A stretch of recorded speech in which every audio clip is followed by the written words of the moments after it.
Hello, this is Blue Usher Gamer. I'm here to bring you an honest and unbiased review for State of Decay 2. State of Decay 2 is an open world zombie game where the concept is very similar to the show Walking Dead. In this game, you started with a new community of 3 or less survivors. With the survivors, you're supposed to scavenge for resources, build your community, make friends with other community, and kill the zombies. While this game does provide a realistic real-world zombie apocalypse scenario, it does have its pros and cons at the same time. First, let's talk about the pros of this game. Number 1. Gameplay.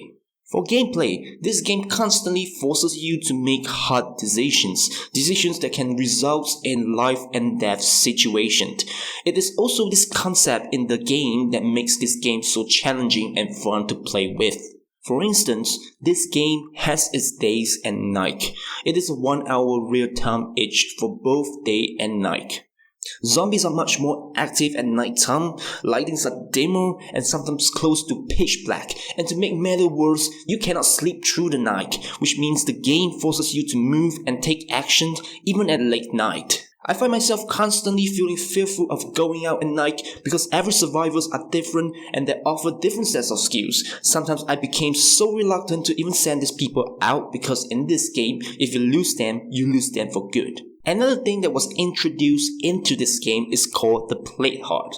Blood-plagued zombies around the Plague Heart will infect survivors if they are bitten, and you have the options to either save or kill them. If you wish to save them, you have to craft medicines from plague samples, which forces you to go out to get these items from plague zombies themselves. Otherwise, you do have the options to kill your 6 survivors if you find them to be extremely annoying and extremely useless in this game. The game also introduced special types of zombies like the Pharaoh and Juggernaut, which forces you to constantly rethink your strategy during resource scavenging.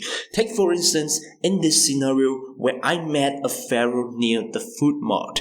There are 2 choices that came into my mind. Number 1, I can either leave this place and come back later, or number 2, I can take a risk and go by the back door. Eventually, I took the number 2 options and entered by the back door. But unfortunately, the zombies in the mud saw me and I'm forced to kill them while making a lot of sound.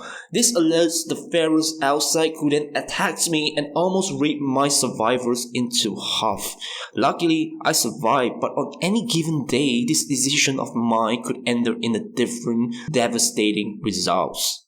Number 2. Texture and lighting. In comparison with the first State of Decay, State of Decay 2 have vastly improved its texture and graphics where everything seems sharper and more realistic. This is evident when the character moves around buildings, as the surface reflects off more light and makes the environment brighter, compared to the time when the character is moving across the grassland. The area across the grassland is almost pitch black, and I can only see the front 5 meters of my surrounding. It is this type of texture and lighting that gives the entire game its realistic feel. Number 3. Sound.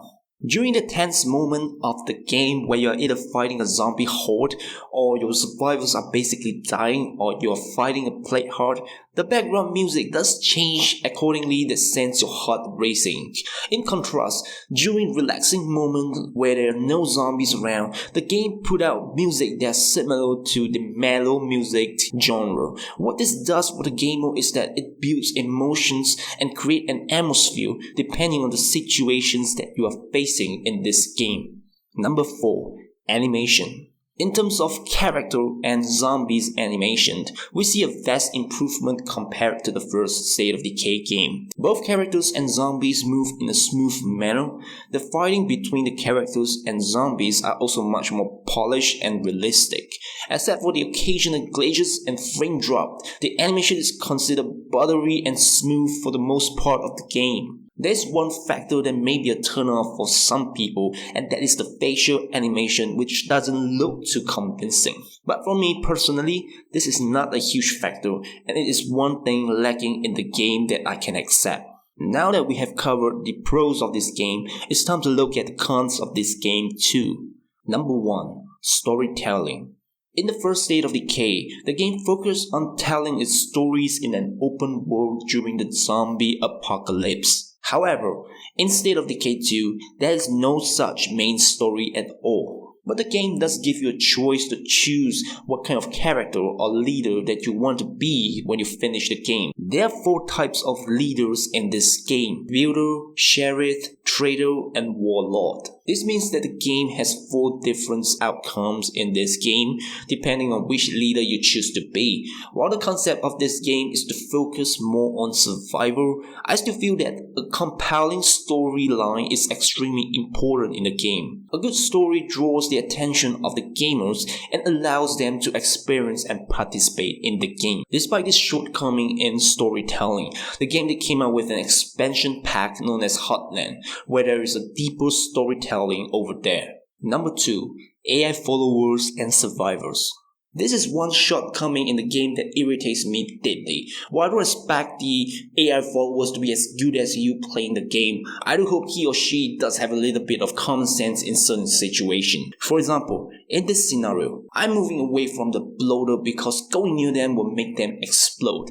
So I tried to close the door and move away from it, but my AI followers decide to approach the door instead, causing him to inhale the toxic gas emitted from the bloater and suffering a slight infection. In the next scenario, we can see there are 3 AI survivors from other community. They are fighting off a group of zombies. It takes almost 45 seconds for them to clear out the zombies. These AI survivors do not take cover and they shoot these zombies in an extremely close range, probably less than 5 centimeters, which just doesn't make any sense at all. I think at this close range it would make more sense if the AI followers use weapons instead of guns. This scene does remind me of how John Wick used to kill all his enemies using his gun at close range.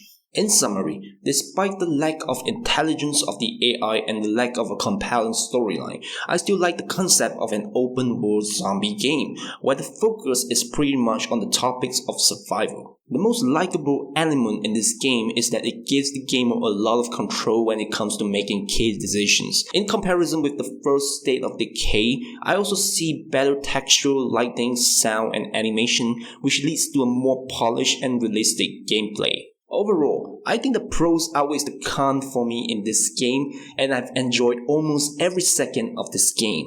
Therefore, I would definitely recommend a buy for this game. Alright guys, let me know down in the comments below whether you've played this game or not, and if you've played this game, what are your thoughts and reviews on this game? Do consider pressing the like and subscribe button. It's free anyway. You can always change your mind at a later date. Otherwise, I will see you in the next video.